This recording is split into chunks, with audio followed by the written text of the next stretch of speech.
Welcome to the Outthinker podcast. Each week, we talk with forward-looking strategists and innovators that are challenging the status quo, leading the future of business, and shaping our world. I'm your host, Kyan Krippendorf, founder of the Outthinker Strategy Network.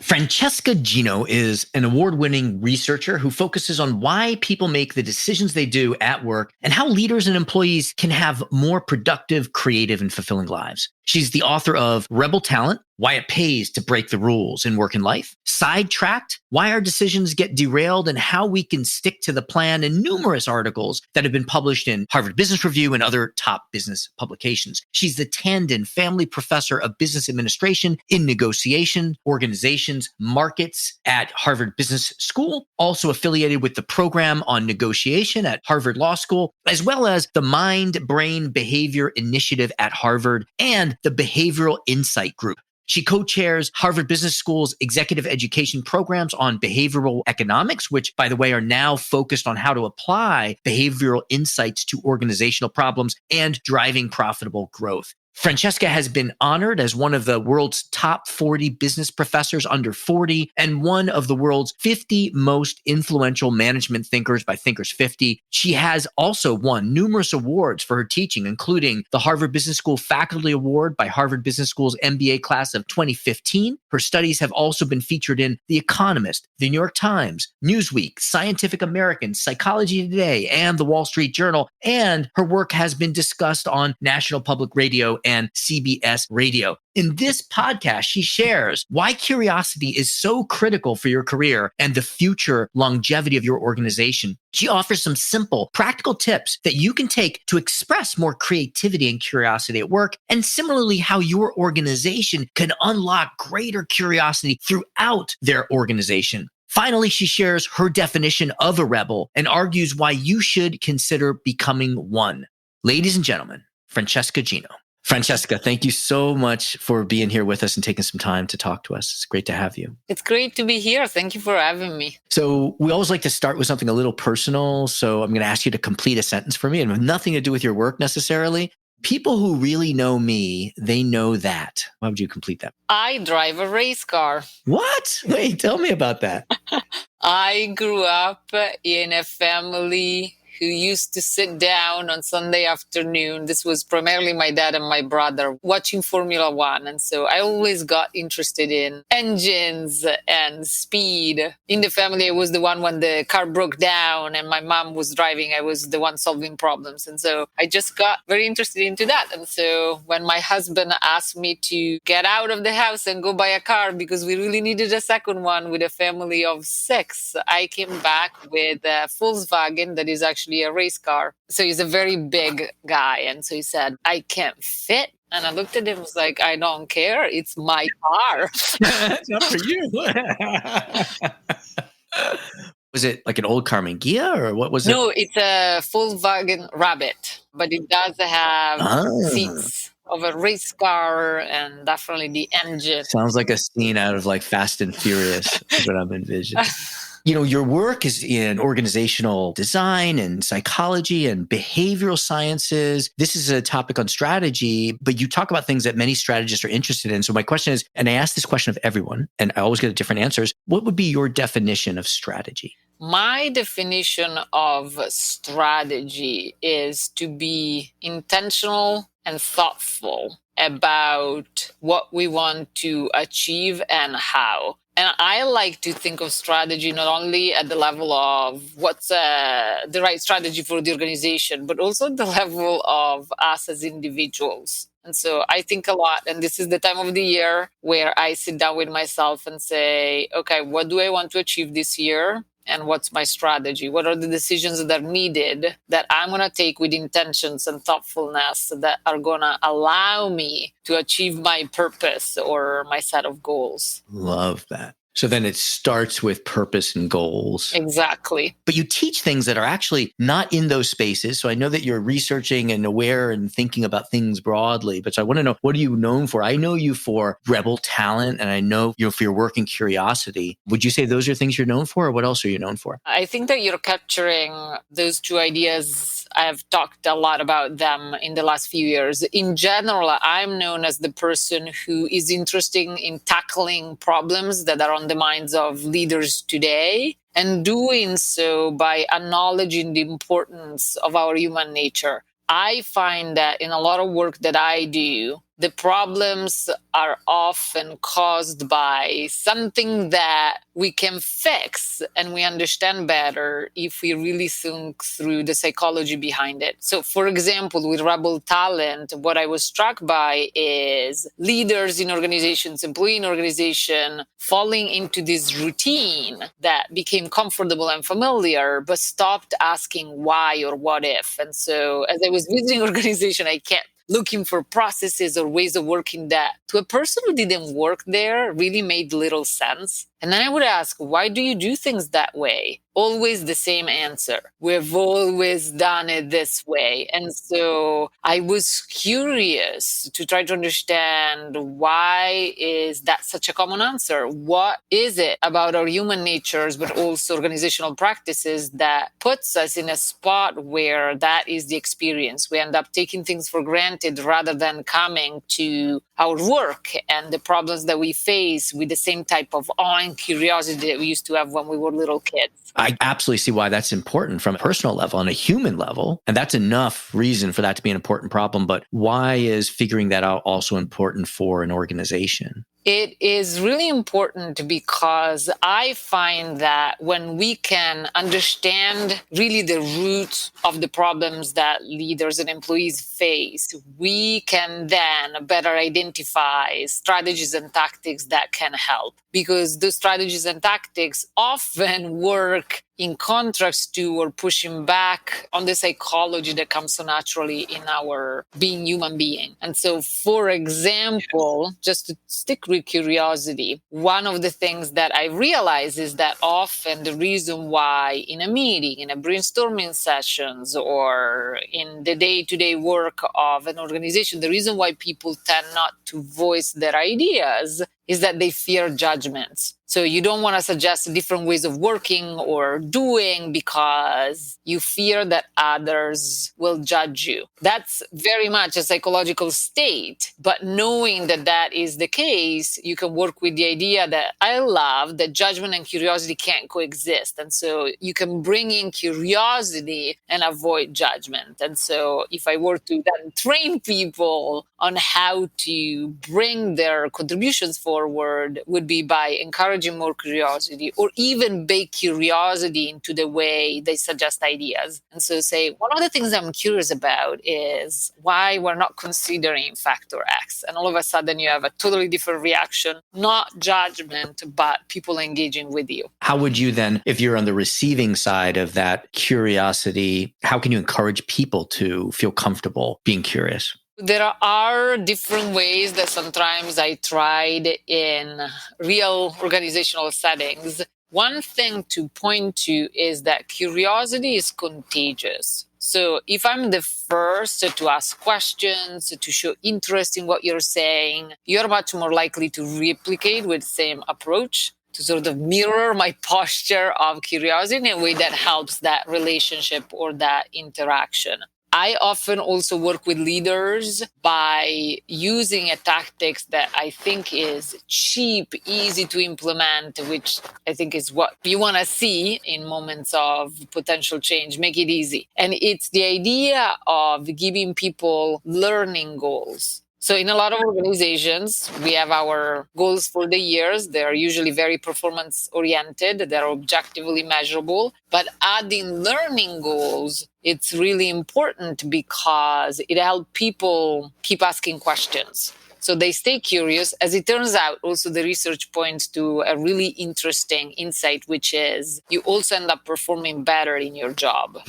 That is fascinating. Can you just give me an example of a learning goal? Sure. I'll make it personal since I identify learning goals for myself. Some of it are related to the work I do, some of it are not. So one of the goals that I have for this year is to learn how to become an effective board member. It's something that I'm curious about. I have colleagues who have taken on those positions and they're great. I have colleagues who have stories of struggle. And so I'm really curious about learning what makes board members effective and maybe one day be one myself. So saying yes to requests that have that tone rather than no. Another one is, this was on the list also last year, but I didn't make a lot of progress, is to learn how to play piano. So I have 4 small children. They're intrigued, they're learning, they're taking classes. And so I feel that it would be an extra opportunity for connection if I also learned. Love that.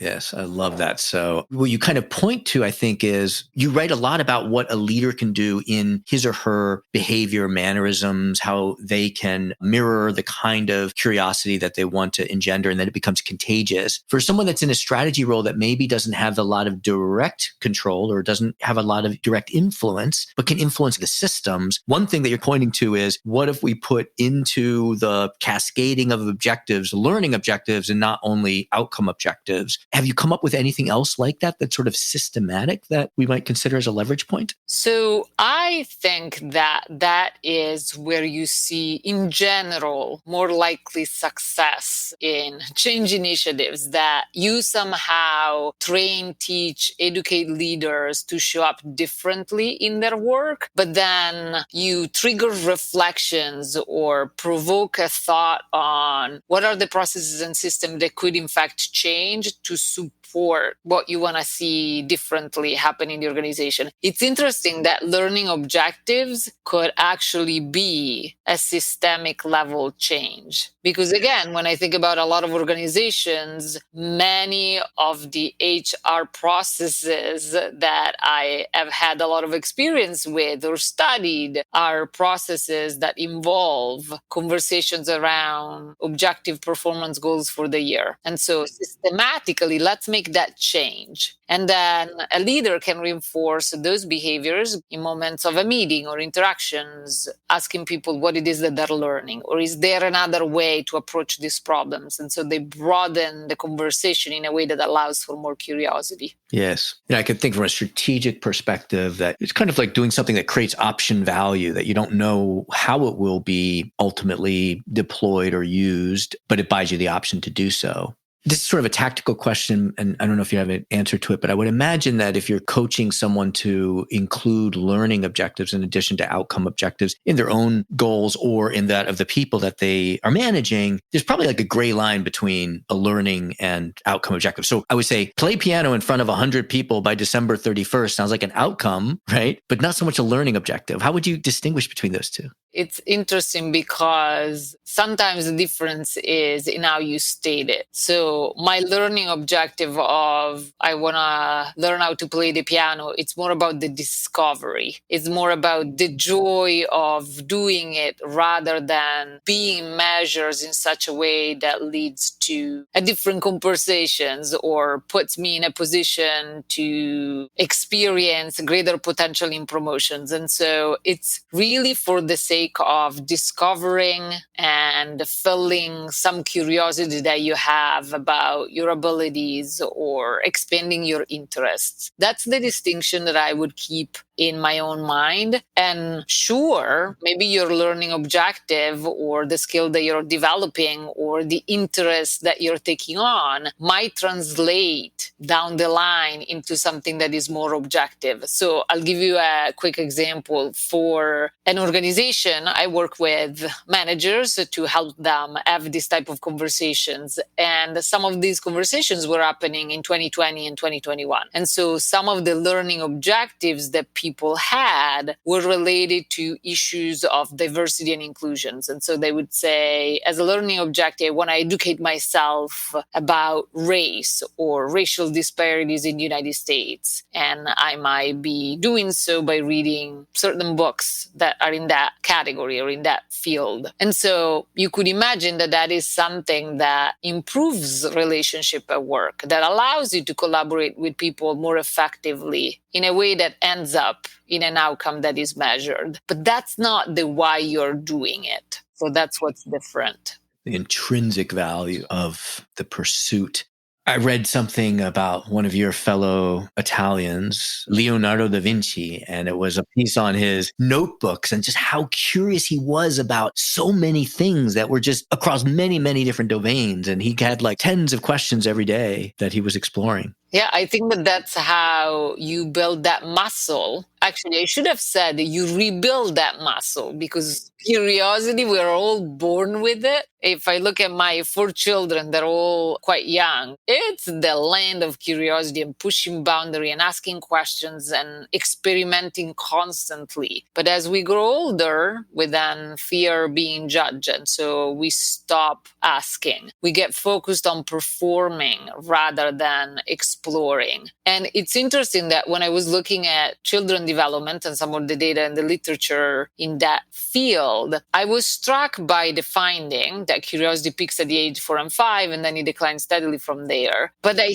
thought that it was a half-told story. I thought, well, as adults, we make our own choices. And so especially when we're passionate about the work that we do, sure enough, curiosity is going to pop back up. And I was wrong. I put the idea to test, which is what I often do when I have some hypothesis. And I collected data on hundreds of employees who were starting new jobs or new roles. And sure enough, across the board, independent of the industry and role and company, you see curiosity being pretty high. But you go back to the same people 9-10 months later, curiosity had dropped by at least 20% across the board. And so it raises the question of what is happening? Why is people are losing their curiosity? And I think that, again, there is the same fear of new role, new place. Others are going to judge me if I try to do things differently, if I keep asking, if I come up with questions rather than answers. And so we just follow the usual ways of working. And that's such a management kind of dogma, is don't just come to me with problems, give me answers, right? Wow. So I have so many questions of you, but I know that we're reaching the top of our time with you. I want to find out what you're working on next, but it would be remiss if you didn't at least tell us what a rebel is. We think of rebels the wrong way. We think of them as troublemakers, as jerks, as show-offs. And I wrote the book partly to say that rebels can be actors of positive change. And in fact, the rebels that I talk about, studied and followed and tried to mirror, in a sense, and feel inspired by, are people who are quite constructive in what they're doing. And that comes with courage and a lot of curiosity. Mm-hmm. Yeah, I love your term that rebels break rules, but in a constructive way.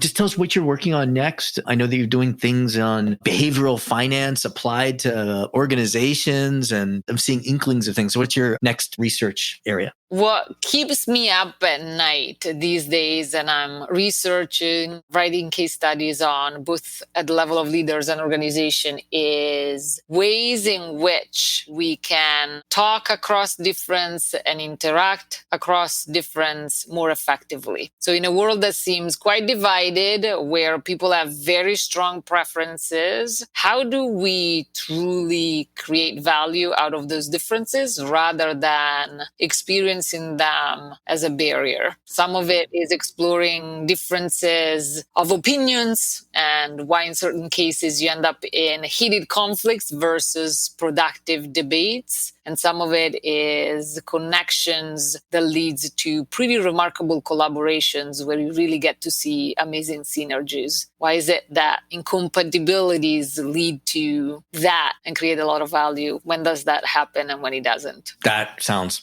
the importance of that to all of us is, especially now, globally and nationally, profound. Francesca, again, thank you for the work you do, for spending time with us. I wish we had more time with you, but I know you've got a lot to do, and really appreciate you spending some time with us. I am really thankful that you're helping me put these ideas out there, and hopefully the listeners are going to find some insights that they can put to work right away. Thank you. Thank you. Sorry, how would they find you? How should they find you? In all sorts of ways. I try my best to put ideas out there, but the best way is probably my personal website, francescagino.com, as well as the book websites, where people can test how often they embrace their inner rebel. I love that. Love that. Thank you.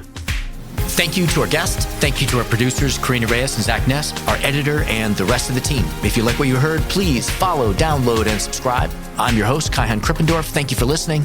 We'll catch you next week with another episode of Outthinkers.